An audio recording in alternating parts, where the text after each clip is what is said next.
Hello guys, good day. Kumusta po kayo?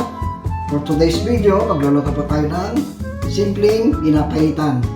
Hindi po ito authentic na Ilocanong pinapaitan dahil meron naman akong ditong kalyos saka laman loob, saka laman ng baka, may atay, yan, at ang sibuyas at luya. Ito po ang pang-garnish natin, siling verde, spring onion. At saka abdo, kasi walang papait dito sa amin.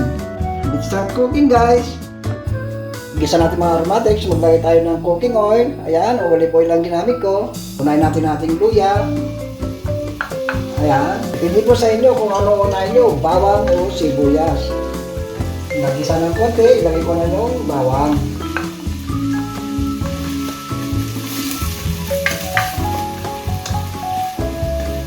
Natin natin mura, sibuyas.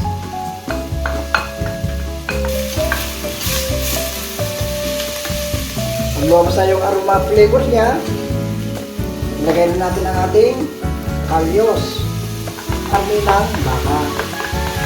Isutin ko lang natin mabuti. Lagyan natin ang konting asin, pintang guro. Ayan po, nagdagdag na lang po natin mamaya. Patis. Ayan. Ayan, isutin ko lang natin mabuti.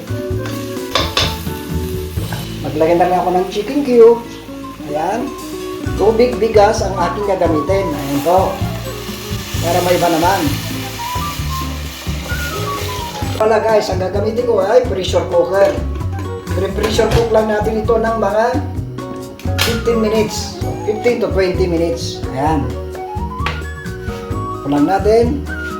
Buksan na po natin kasi 15 minutes na. Yan.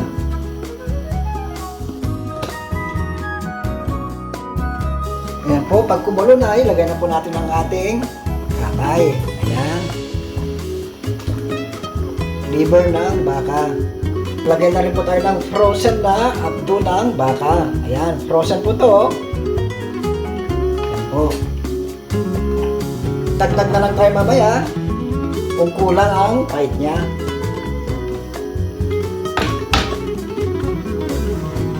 Ayan po, luto na po ang ating pinapaitan. Malambot na po. Ayan. Lagay tayo ng siling verde. Ayan.